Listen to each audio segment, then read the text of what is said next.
Today's episode of The Sit Down with Scott Dion Brown is brought to you by Jeanette McKenzie, Realtor at Forest Hill Signature, and Jewelry Forever at jewelryforever.ca. Enjoy the show. Broadcasting live from Glenmore Record Studios in Toronto, this is The Sit Down with Scott Dion Brown, your Sunday morning talk show with interesting guests, live musical performances, and the most fun you can fit in your coffee cup. Hosted by Scott Dion Brown and Regine Alaina, this is The Sit Down with Scott Dion Brown.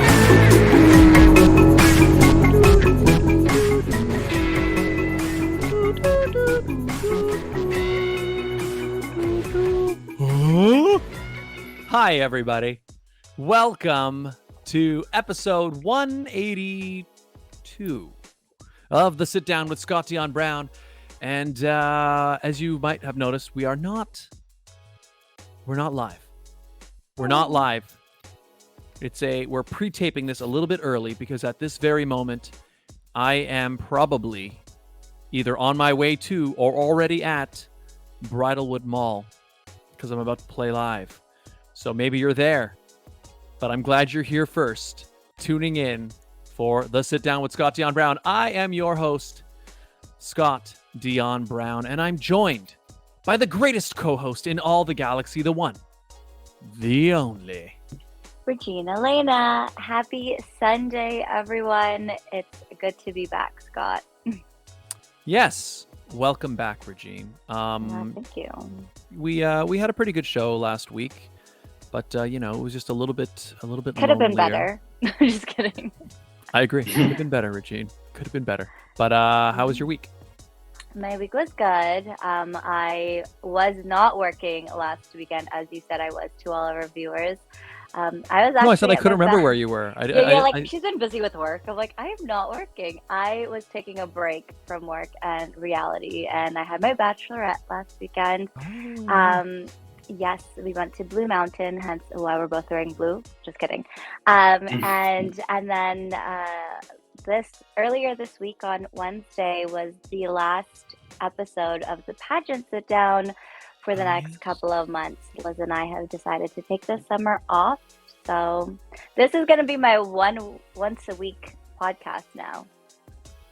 Well, welcome back, Regine. And yes, okay, now I know. Yeah, at the time I was like, I couldn't remember. Like we're sitting, my memory's like that, where I'm like, yeah. I'm sure you told me where you were, and I was just like, where was she? She'll tell me later. Yes, it was all over my Instagram. How could you miss it? Actually, I did see that afterwards. Except I didn't know if that was like actually at the same time, but I guess that logically makes sense. Anyways, Regine, we should bring in our guest. Actually, our guest today, guys, I think I said this last time he was on. He's certainly no stranger to the show because, one, he's been on the show before, but two, he's always on our show. He's always on the show. He's on every episode. You guys have heard his voice many times. He is the voice of the intro at the beginning of every episode who introduces us. Broadcasting live from Glenmore. I tried really hard. There it is. He is our intro guy, announcer. He is a comedian. He is an actor. He is a writer. He is a musician as well. He wears many hats, ladies and gentlemen. Please give a warm sit-down welcome to Colin Sharpe. Honored to be in the Three Timers Club. Woo, there you go. Made it. Is there anybody else in that club, or is it just me? There are many. There are. Okay. It's not quite the feat I wouldn't say thought. many. But you know what? You take the cake because you are literally on, or at least your voice is on the show every week, and no one can say that. Not even us. We can't even say we've been on every episode. Yeah. That's true. Actually, that's right. You're not the Three Timers Club. You're like the 100 Club. Yeah. Yeah. How long have you been using that intro? Almost 2 years now. Yeah, we made it for this, like when we started it in the new studio, right? Right. Mm-hmm. That was when we did it. it. More than 2 years now. Yeah, we did pre-pandemic. 2018. Yeah, that's right. No, Yeah. 2019. Yeah, I'd have to go back and look, but it would be like to get the exact date. 2019. But yeah, that's right. Because I was looking back at some of the old episodes, and I kind of got a little sad because I noticed that like there are way fewer episodes in that studio than there are this new distance format because we've just been going so much longer, you know. But that's Wow. changing soon. Yes, that's true. We are very, very close to, I think, going back to in person again. But Mhm. yeah. Sweet. So, Colin, what's been new? What's going on? Well, I was telling you before I went on the air, just started a gig writing for this site called The Sportster about about professional wrestling. What the world needs right now is that hard-hitting journalism about silly subject matter. So. Can like pro wrestling, like WWE wrestling, or like legit? Yes. Okay. Yeah. Wasn't sure. Exactly. Cool. Regine, WWE is legit. No, I mean, what was I thinking? I don't know. You mean like amateur wrestling that's in the Yeah. Olympics? Like Olympic style. Or Greco-Roman wrestling that was in the Yeah, Olympics? the like ones where they wear like the leotards and they're like, Mhm. Yeah. Well, actually, a friend of mine, he's also quite into wrestling, and I've had conversations with him. He's talking. There's actually a lot of depth in the wrestling world. Like not even just in obviously the lore and the whole storylines and like because characters exist in that world for years and years and years, and they have huge. It really is like a giant soap opera, right? That's going on. It is, and there's a lot of levels and layers to what's going on based on the fans knowing certain things that are happening backstage that they're not supposed to know, and things like that. And wrestling, when done really well, can be very sophisticated. I know it's silly to hear that if you're not a fan, but when it's really bad, it's embarrassing to say you're a fan. But like, I don't like reality shows, but I imagine that there's something to them that I see in wrestling that people who like reality television see in reality shows. So every time I am being scornful of a different art form, I have to take myself down a peg saying that I like wrestling. So my brother actually went to school for wrestling, so I got to see the amateurs go, and then it's interesting to see. It's very interesting. I am a reality TV junkie, but I do appreciate the art of wrestling. Yeah. Do you feel like there's an art to reality shows that people like me don't see, or do you think it's just empty calorie entertainment kind of thing? Empty calorie watching. I watch it to make myself feel better about my life. Like, let's be real. Why else do we watch it? But I've watched a bit of reality TV. My girlfriend enjoys it more than me, but I can't say that I don't get emotionally invested if I happen to sit down. Like, I've never openly myself like been scrolling through Netflix and went, "Oh, I'm gonna watch this." Yeah. But if my girlfriend puts it on, I do find myself like watching. We watched Love Is Blind. We watched. So what I will say is, while it is quite empty, there is something like every show has people in it that you just can't stop watching. Whether it's because they're horrible people or they're just so interesting. You know what I mean? So there is something to it, because I've watched reality TV shows that are not good, and I've watched others where I'm like, oh my gosh, I can't believe she did that. Can you believe she did that to him? He trusted her. You know what I mean? Yeah. So I think it's like anything. It's like anything, I think. I mean, there are reality TV shows about the WWE stars. So you put two worlds together. It's true. I actually knew somebody who was on this show called Dinner Party Wars. Have you ever heard of it? Do you remember that? It used to be on the Food Network. Yes, I remember that show. Do you remember, Scott?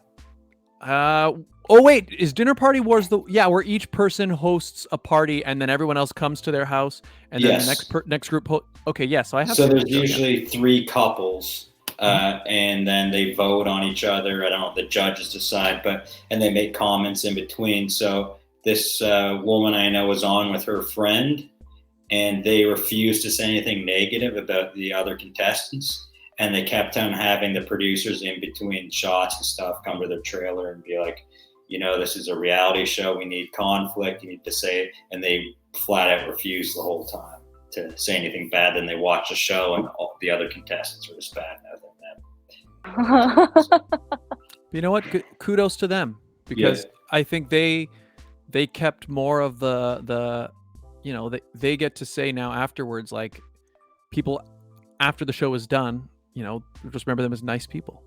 Yeah. Or boring, depending on how you watch reality TV. Yeah. That's true. People like drama. That's true. Mm-hmm. So what do you when you're writing about wrestling? What is your do you have a specific focus, or where are you working to? What are you working on when you're writing? Well, they want us to write lists, so it's all in list form. I just started, so I kind of like writing sort of alternate history, hypotheticals. If this didn't happen, this would have happened. But the editor kind of told me not to do that anymore, because I kept on pitching that stuff. My first article was about that.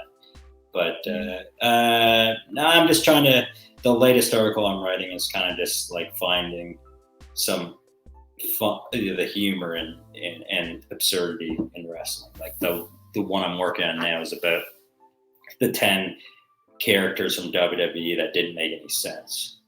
Like there was this guy who was an escaped, or he got let out of prison, and before he got let out, he was doing interviews saying that he was going to get revenge on the prison guard who supposedly abused him in prison, which was played by another wrestler named Big Boss Man.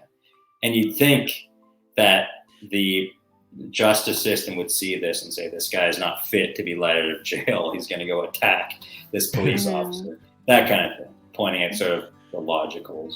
Makes sense. Wait, he's supposed to be an escaped prisoner? Mm-mm. He was let out. He'd done his time. But the thing is, he would do his matches in a jumpsuit. So that you'd think you'd have to give that up when you leave. Yeah. Well, that's why when you said escaped, I'm like, I thought maybe the nonsensical part would be, wait, as soon as he joins wrestling and is on TV, wouldn't they know where to find him? Exactly. And it's kind of unethical for the WWF at the time to allow him to sanction his matches. Wait, what's the difference between WWE and WWF? WWF was the name of WWE, but there also was the World Wildlife Fund, or Foundation, or whatever, that was in with the UK. Panda With Bear the logo, I think. yeah. Exactly. Panda Bear?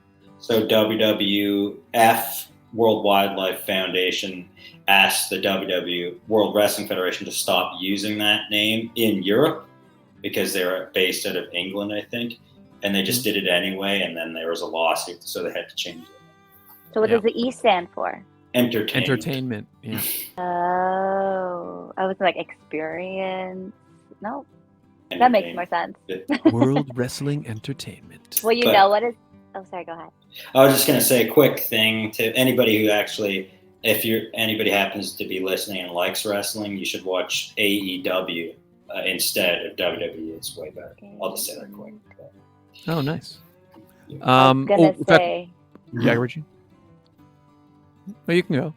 I was gonna say, speaking of entertaining, why are you both matching? Oh yeah.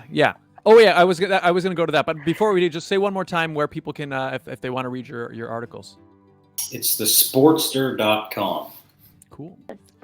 Thesportster.com. So yes, now what Regine was just saying, why y'all matching? Why y'all matching? I didn't get the memo. It's like wearing black after a loved one dies.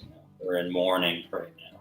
Yeah. Well, yeah, that is one thing. So I'm glad we were able to do this. So we are pre-taping this episode, and that's because I'm playing a show right now. But the last few Sundays, Colin's pretty busy. He wasn't available certain days, but it just worked out that we were pre-taping. He was available tonight, so we thought, let's make it happen. I did want to try to have him on closer to, at first initially during the Leafs playoff run, and then immediately after. But I still feel like it's still not been very much time. And so I wanted to, you are a giant Leaf fan. And I wanted to have somebody on so we could talk a little bit about how you thought the Leafs playoff run was, how you think they did, what you think they should do next, all of that stuff. So I guess let's just start. What were your thoughts on the Leafs playoff run this season? Well, it was heartbreaking. The result was heartbreaking. But I will say that I thought they played very, very well. And I think that they played better than Tampa Bay and deserved to win the series. But due to a series of events, that didn't happen. I 100% agree. Regine, didn't I say I said that exact almost thing? I guess right afterwards. The thing I said, especially Game 6, they deserved that win. That should have been their win. Okay. And like hockey is just the type of sport where sometimes, even if you do everything right, sometimes the bounces just don't go your way. You know, that can happen. That's true. Yeah. And the thing also that I want to get your opinion on is because, again, like right afterwards, I'm looking at Twitter and the reactions, and like Leaf fans, I mean, it's a giant, obviously it's the biggest fan base and the best. But it's also very, you know, you always get this, oh, the Leafs blew it in round 1. Of course they did. Like they always Toronto. do. Yeah. And I don't believe that applies this time. You know what I mean? Does that make sense? I think this was the first time that we actually had a fair shot with our players actually in the lineup, our most important players. And I think this is the best team they've had in my lifetime. Like on paper, the way it's constructed, like a lot of those Cujo era teams were not as strong, but they just, for whatever reason, got to the conference finals a couple of times. It may have been opponents, it may have been the style of play back then. But as a team, this team is incredible. I think one of the best teams. Yeah. Well, I mean, Matthew's season, he's in now. How many players are in the 60-goal club? It's not many. Especially not in the last 20 years. There was. So does that mean he got 60 goals all season, or in his entire career? In the season, he got 60. Oh. And it's very, very, very rare for a player to score that many goals in one season. So, like, it's considered a great season if you score 50. And even that's hard milestone to hit. Yeah. How many games are in a season? 82, but he didn't play all 82 games. Yeah. So, I know, I think you're asking that, Regine, because it doesn't sound like that many goals. No, because I was like, well, if it's 82 games, you get 1 goal a game. Technically, you could get. Yeah, but remember, Regine is also much more of a basketball fan, right? Yeah. And so it's pretty normal to get the higher scores. Yeah. Yeah. And a lot more like, points in a season. Yeah. Remember, your average hockey game sometimes can get like 2-3 goals in the whole game, right? Yeah. So different sports. No, go ahead. I was going to say, I watched one game. I don't remember what game it was, but it was a game where there was a fight that broke out and there was so much blood. I was like, oh, I can't watch it. It doesn't really narrow it down. It was. I don't know what game it was. It was towards the end, like the. A Leaf game? Yeah. I think. It's like all of them. I can't remember now. They kind of bleed together.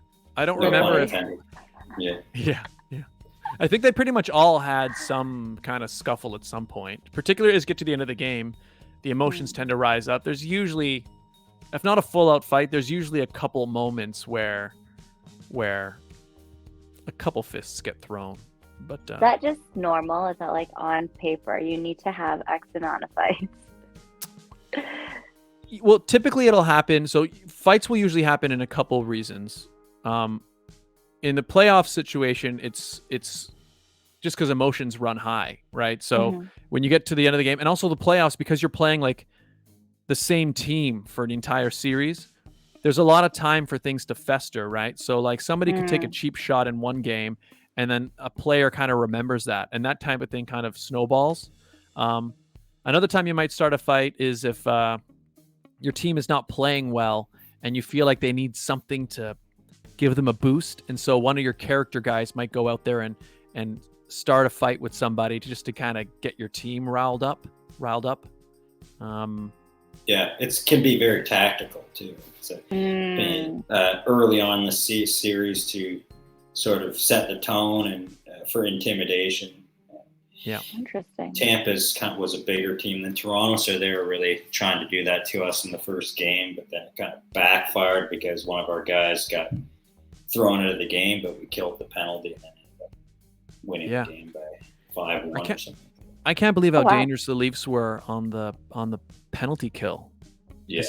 Like, man, it's so. I think we could have won the cup if we just won like it's just. I agree, and that's the other thing. I like again. There were a lot of people saying, again, me looking at Twitter, but it's just like people say things like either somebody needs to be fired or they need to blow it up. Like we're done. And I don't think we're anywhere near there. I don't even really know if they. I don't think. What do you think? Do you think we need to fire somebody? Like I know people want. I agree, right? I really believe in the organization. I mean, maybe if you were to have an opportunity to hire Barry Trotz, it might be worth thinking about, but I'd still like to hold on to Sheldon Keefe. I think he did a great job. 115 points, a team record. And I especially believe in Kyle Dubas. Yeah. Kyle Dubas, Regine, what's his role? He's a general manager. He's very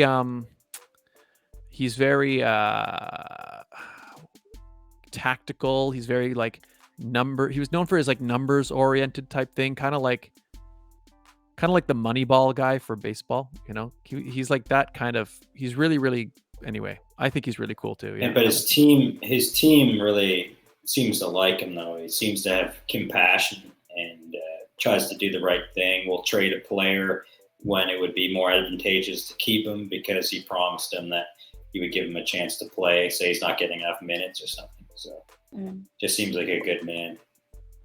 Well, I guess it just shows you that maybe next year, if they keep going the momentum that they're going off season while they're preparing for next season, you never know. Yeah, and I think they do. Like, what do you think they need? Because I even didn't think, people were saying they need a better goaltender, but I don't think goaltending was the problem No, I think that Campbell played good.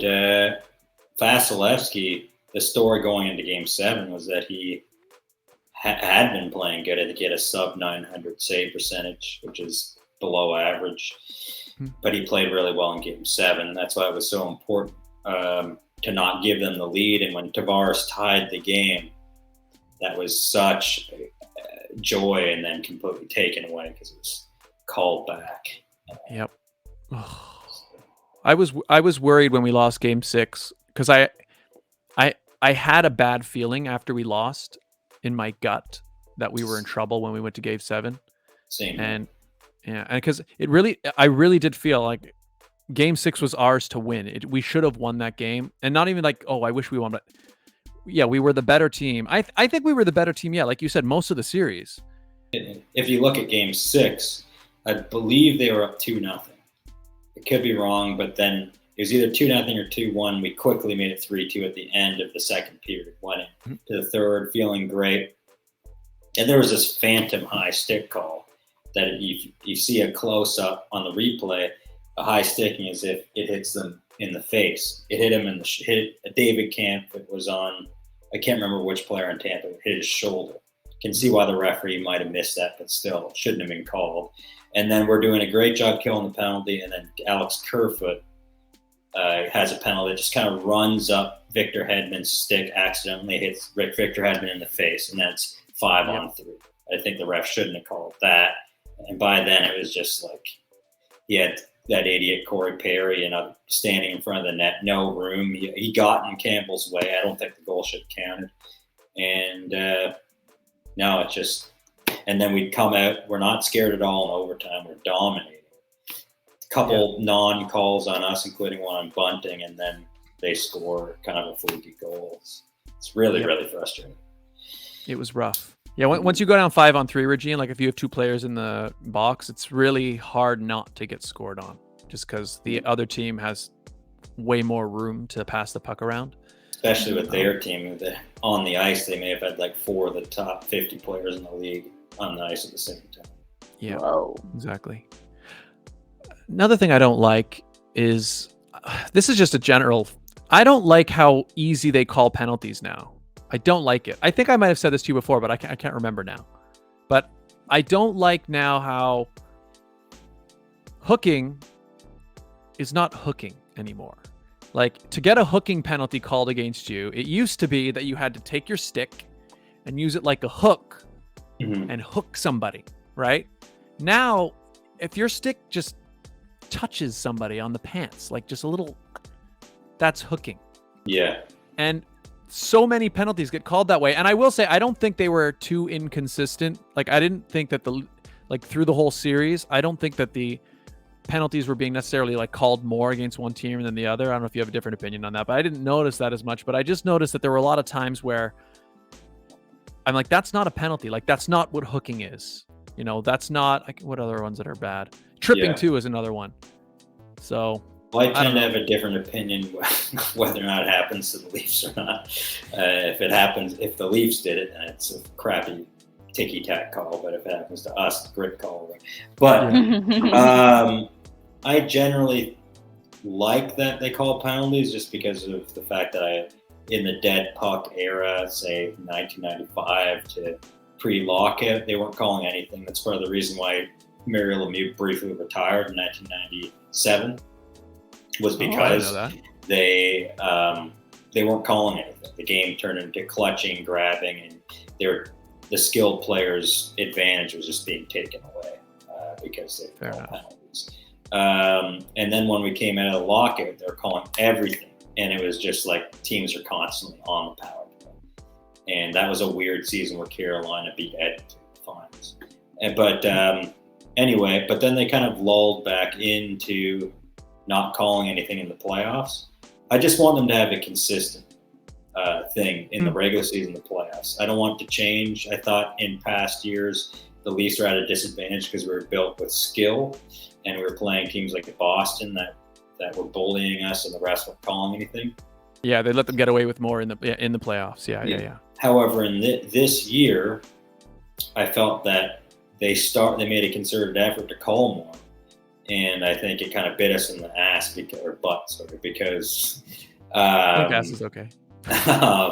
Because we were taking so many penalties. I think I haven't seen the numbers, but for a while in the series we were taking at least a third more penalties than they were, and a lot of them were deserved. But some of them, when it's happening to you in the heated game, you're thinking you're getting really mad at the refs for calling those. So. Yeah, I guess where I would sit is, it feels like I agree with you because I have a very clear image of watching hockey when I was a kid, where like players would kind of like wrap their arms around a player from behind, and it felt like they were kind of just being dragged around. Like you were kind of just, you know what I mean? And like that was like the thing to do. Yeah. And I think it's probably not good to do that anymore. But if you go back and watch some old playoff games on YouTube, it's so evident. And first of all, they're a lot slower, but it's also, talk about the 90s and 2000s, but it's also just like, they get away with everything. It's not as good, I don't think. But. I guess it's hard. I guess it's hard to find the medium. Yeah. Maybe that is my problem though. Is just the only thing is like when I'll see the replay and I'll be like, the ref just called that hooking, but like you didn't. It was just like, it looked like just very general. Like his stick just almost like, it didn't even look like he was trying to touch him with the stick. It kind of just looked like it was just there. It's tough when a call like that decides the game, and a call like that kind of blew the lead for us in Game 6 when we had the series win in our sights. So it's tough to swallow. So there you go. Okay, well, before we move on, so I guess it sounds like, but final thoughts on what should the Leafs do next, in your opinion? I don't know. I think they should stay the course. I think that they've got a good thing going. I unfortunately think we're not going to be able to afford to re-sign Ilya Mikheyev and Pierre Engvall. I think they're going to get raises and we just won't be able to fit them in. Fortunately, I don't know if you heard, but Mark Giordano signed for pretty much the league minimum for 2 years, so that's a big plus. Oh, okay, cool. But, I didn't hear that. That's good. Anyway, I trust the management team. I try to construct a team. If fill the holes into similar ways that we did in the off season, except for somebody like Nick Ritchie, who was kind of a bust. But other than that, we got to figure out a way to get rid of Peter Mrazek, or at least showcase him and then trade him if he's playing well at the beginning of the season. Cool. So for the most part, don't blow it up. Stay the course as much as we can, because we've got good parts, right? Like this, I think this is a good machine that we're building, and I believe it's been getting better every season since in this particular era. They've been adding pieces and getting better. And yeah, I definitely, like, previous playoff runs, it always felt like we were just on the edge, or like we would squeak out a win, but the other team is clearly better, clearly fast. Mm-hmm. You know what I mean? This one, I really felt like for a lot of it, we were right there with them, and in a lot of cases we were the better team. And you see what happened at Florida, the President's Trophy, first place in the league. They got swept by the same team. We took the 7 games. So. There you go. All right. Well, I'm glad we were able to finally have this talk. This makes me cathartic. Yes. And this is why they're matching. Yeah. Oh yeah. That's to answer your question, Regine. Yeah, this is why we're matching. Okay, I don't have a Leafs jersey. I think I should get one. Got to get one, Regine. They're the best. They're beautiful. They really are beautiful. What's up with Tampa wearing Leaf jerseys now? Basically, they've been doing this for a few years. I think the league should step in and make them change it. It's like sometimes if you first tune in, you don't know who's who. Yeah, because they're blue and white too, right? Yeah. They used to be black, white, and blue, and then I remember it was a few years ago. That's right. They kind of check out our new jersey, and I'm like, that's a Leaf. That's a Leaf jersey. They're really nice jerseys. Unfortunately, kind of plagiarism. Yeah. You know what I think it is? Actually, I think I said this the other day. I can't remember if I said this on the show or if I just said this to people I was talking with later. But I think it's probably because a lot of Tampa fans are Canadians living in Florida. Snowbirds. And so my guess is you got a lot of, Leaf fans who obviously they live in Florida, so they're all seasons ticket holders to Tampa games, and obviously they'll cheer for Tampa every game that the Leafs aren't in town. And I think so. They probably change the colors because they know they'll sell more jerseys to like those Leaf fans. Yeah, that could be it. Yeah. Maybe it's one of those things where visually they don't really make the connection, but subconsciously that's why they're drawn to the color scheme. Yeah. It also explains why, like, we heard plenty of "Go Leafs Go" and soup cheers and stuff in the Tampa games, but you didn't hear any "Go Jet" or "Go Lightning," Bolts. "Go Bolts" at the Leaf when we were in Toronto. No, because I've got to think there's a significant number of Tampa fans who are like, well, they're playing the Leafs, so I mean, I'm gonna be cheering for the Leafs tonight. So So I think that's probably what happened. Yeah, and Leafs fans are known to travel down to games anyway, so. That's true too. Biggest and best fan base. Where is the furthest you'd go to watch the Leafs play? I've been to Chicago. Oh no, I have been to Chicago, but not for a Leaf game. I've been to Detroit for a Leaf game at the old Joe Louis Arena. I've been to Pittsburgh on these like bus tours where you get your ticket paid for on the bus and the hotel all in one package. They're fun. So I would go anywhere really if it was if I could fit in the schedule. Actually, you know where I want to go? I really want to see a game in Vegas. Tampa. No. But I've heard that the Vegas games, Vegas just got a team recently, the Vegas Golden Knights, and I've heard that they've still got all that enthusiasm because it's a new thing, and I think they've got a passionate fan base. I think it would be awesome to see a game there. I'd go to a game there even if the Leafs weren't playing, but it'd be awesome to see the Leafs play there. Yeah, they've got that kitschy kind of fun, over the top pre-game. They're new. Yeah. Yeah, I like it. Okay, Regine, let's do the ad break, and then we're going to chat about more things on the other side.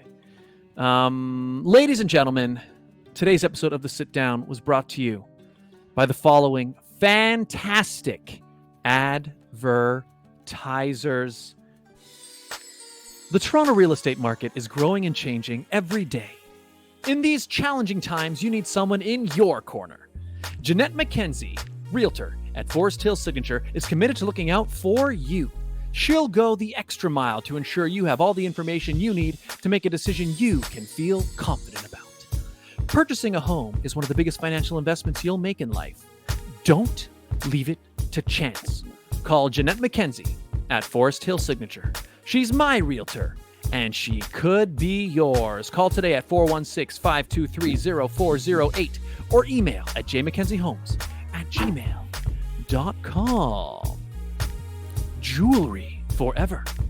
Conveniently located at CF Markville Shopping Center on 5000 Highway 7 East, Markham. They do custom-made jewelry repairs and they change watch batteries, all done on site.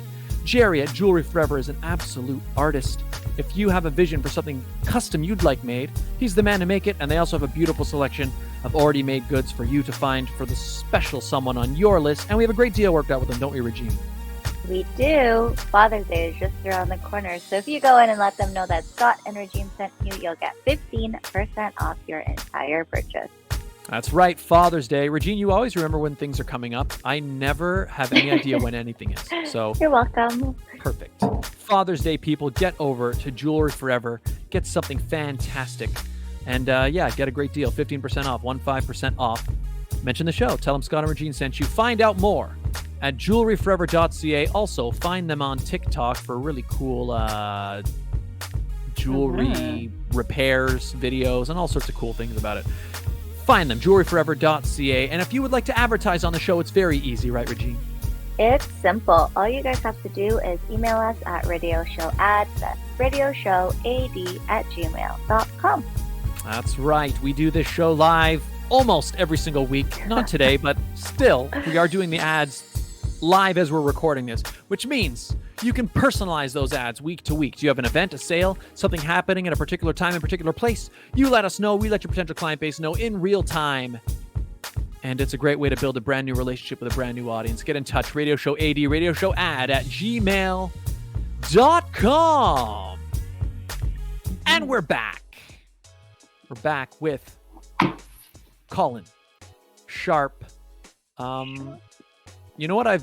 It's what's been consuming my days lately. It's been on certain maybe when the Olympics is on or when the World Cup is on, it's just sort of always on in the background. Like anytime you walk past a restaurant or anything, it's on. Well, for me, that's been the Johnny Depp trial. I've been having it on all week long. So wait, where do you watch them? It's on YouTube. It's all on YouTube. Oh. So there's several channels. So in fact, there are a ton of channels because I guess it's not copyrighted. So anybody could stream it. Like I could stream it myself. And there are a lot of streamers that do that where it's it's them in the corner watching it and then you watch the trial. And then there are others that are just straight up news networks streaming it, or ET Canada is streaming it. ET Online is streaming it. There's one called Law and Crime Network streaming it. So they just play the entire trial, has all been on TV, and I'm not even new to call this. It's definitely going to be a movie. Somebody's going to make this into a movie. I was going to say Johnny Depp will play himself. Yeah. It's, I don't think you guys have been following it as close, or you guys have seen maybe highlights and things. I've seen tidbits, whatever's on TikTok or whatever I send you is basically what I've seen. So not a lot. Yeah. It's been crazy. What sort of stuff have you seen of it? Or do you have any, Colin or Regine? Doesn't Kate Moss just testify or something? Yeah, she did. I know. And there are a lot of memes. I saw some clips in the early stages. Like it would just show up on my YouTube feed, and curiosity kind of struck me. But I'm hesitant to give an opinion on it just because I've only seen it out of context. Of course, yeah. From what I saw, didn't look the greatest for Amber Heard, but I also wouldn't be shocked if I found out that Johnny Depp was a sort of drunken scumbag. But I don't know. I don't know them personally. Yeah. I haven't seen the entire footage altogether, but there's some stuff about him accusing her of pooping in his bed. Yep. And I don't know if they proved that, but it's a human shaped or something. She said it was the dog, but the dog is like a Yorkie or something. Yeah, that it's So the claim was that it was too large to come out of a dog so small. Is the claim of one side. You never know. See, that's the thing about it, and I respect you reserving judgment until you've got more information, because I think we all should. It's just been so crazy to watch it, the whole thing, because it has been like, Regine, we were talking about how you like reality TV. You know what I mean? And even like Colin likes wrestling. This trial has all of that drama. It's got characters. It's got strange Drama. things. It's got like, it's just so. I started watching it out of curiosity, and I think I said this before, but what got me into it at first was specifically when they had Johnny Depp on the stand, and they went back because they wanted to try to show that like he had a really rough childhood. He came from an abusive home, right? And so like his mother was abusive, and she used to beat up on his dad,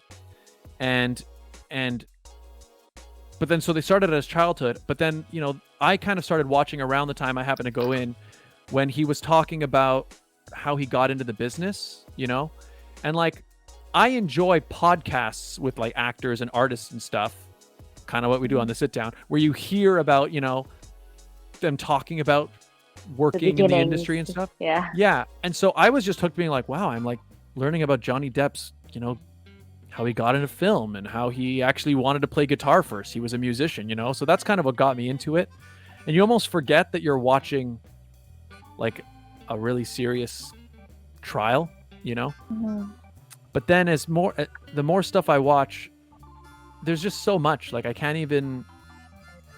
Anyway, I'm just hooked. Do you think it's crazy how much the world has invested in this trial? Like, there's a trial for that Headley guy happening at the same time, and you only hear about it on CP24. Oh, really? Is the head? Oh, because the Headley guy was in some trouble a while back.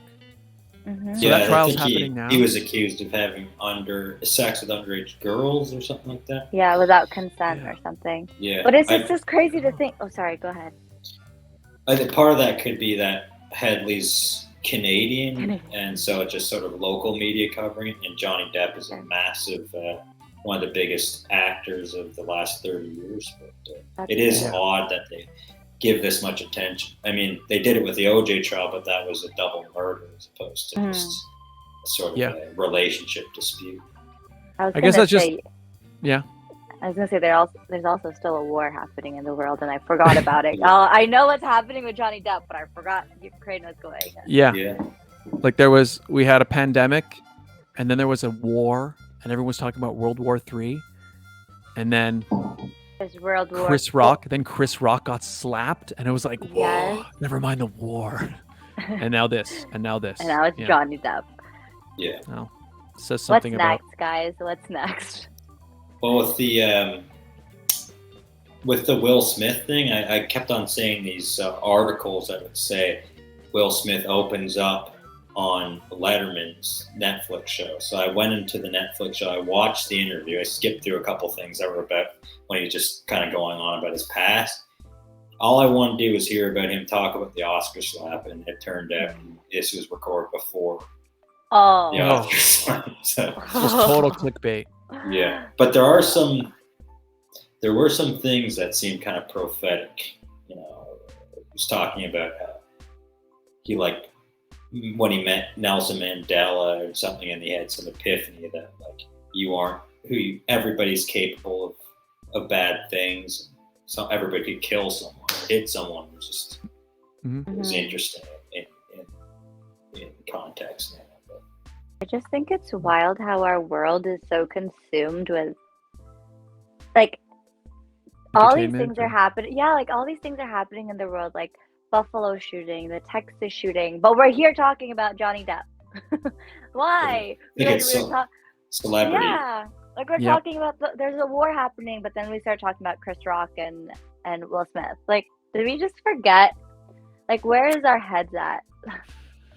Yeah, that's a. Yeah, go ahead, Colin. I think people can, feel like they can only talk about or think about things as horrible as war so much that the Will Smith thing is bad and the Johnny Depp stuff, the content of that trial is bad, but I guess not bad enough that it isn't entertainment still. It's like not so tragic that you can't sort of find some entertainment. So maybe that's why, I don't know. But I don't know that it's healthy to consume it at the level that we are. Yeah, Scott, it's not healthy. No, but I mean, I'm not judging you because I still every 6 months watch clips from the OJ trial. So I get there's something about that trial that I find so fascinating. Well, if that's the case, I would recommend looking up some highlights. Yeah. At this one, specifically key moments. The thing is, so many videos now post a lot of key moments, but like Camille Vasquez has come out of this. That is one of Johnny's lawyers. She's come out as this fan favorite now. It's amazing. It's the other thing that's so weird. It's like you watch them coming out of the trial, and like Camille gets like rock star applause, you know what I mean? And then you're starting to see articles of like, who's she dating? Are her and Johnny dating? Oh my God, you know what I mean? Like there's that entire other side of it. But her cross-examining Amber Heard, and she had to do it twice because she got called to the stand twice. It's so amazing to watch because she just, I'm not even gonna try to recreate it, but her tone is so stern, and like when Amber would try to like not answer a question or not quite give a full answer, she would be like right on her, and it's just so, you just find yourself getting. It's like watching, Game of Thrones. You're always looking for like someone's gonna say that line and like really say that one moment, like we always pay our. You know what I mean? Like that there was that, except it's real. It's real.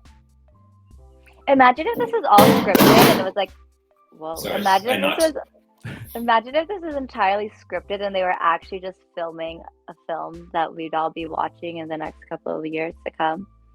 We'd feel pretty duped. It'd like, be like psych! it'd be like that Joaquin Phoenix thing where he pretended to be crazy. Yeah. On Letterman.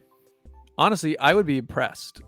I would be impressed if they had all like everybody in there was an actor and they just set this whole thing up as this giant fake reality show. I'd be, yeah. Like some kind of performance art or something.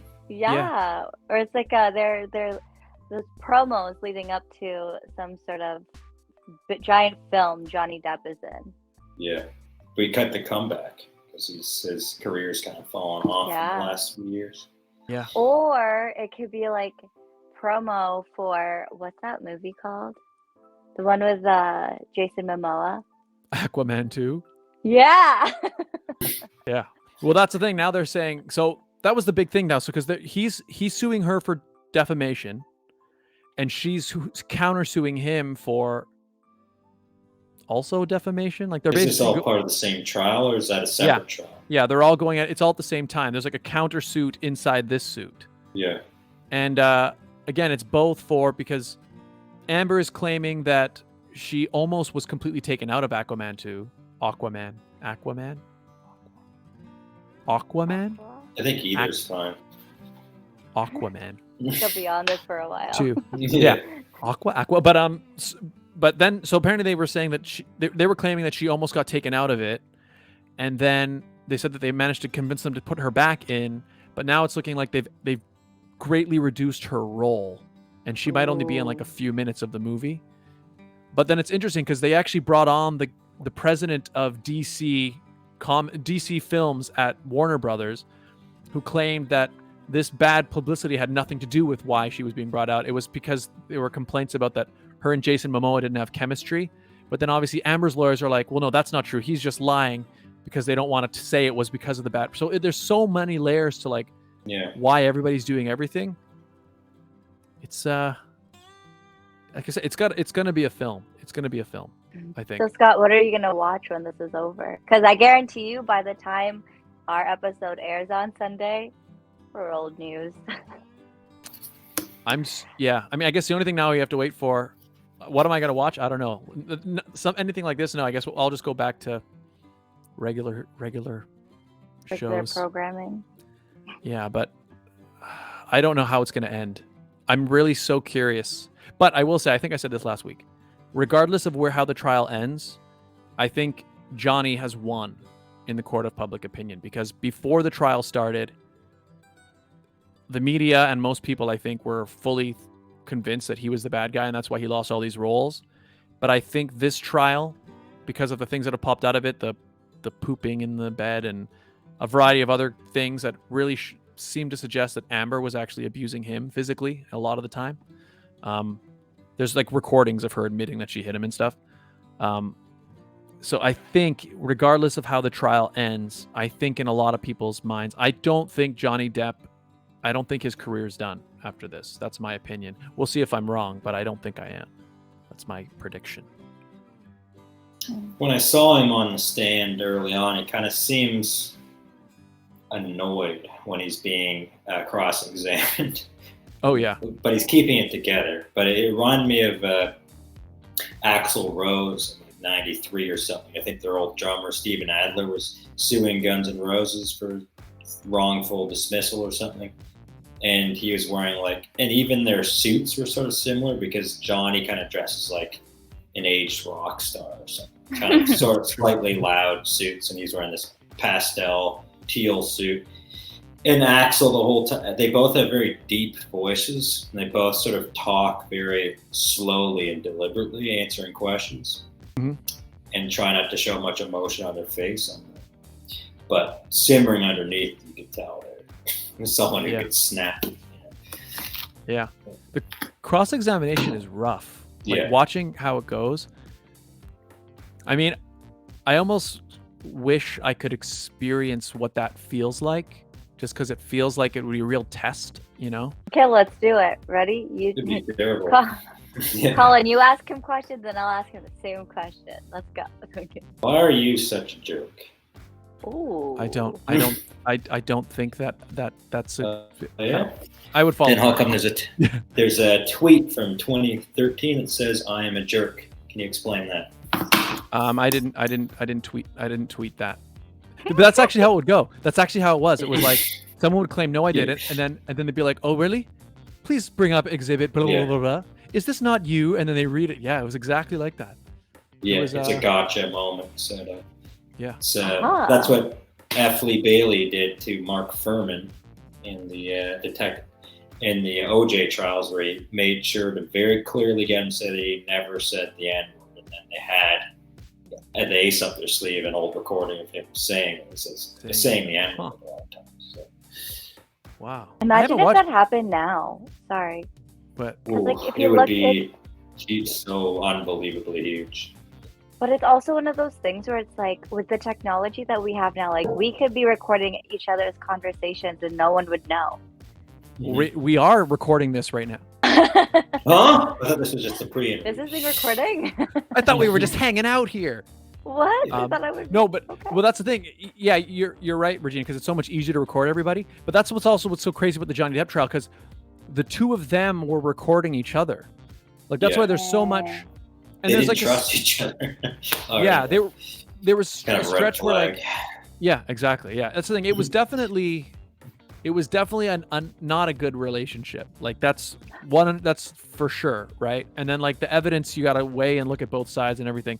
But it was definitely like very, very rocky, right? But that's why it's so crazy that, you know, we're hearing these recordings of these people yelling at each other, and like it seemed like especially Amber she would try to, when he was really drunk or something, she would like set up the camera quietly and then try to kind of just catch him doing things, you know? And then there were other times where you know that they're recording each other, like so one person might be holding the recording and then they're talking about it. But you can tell they're being safe because they know they're being recorded.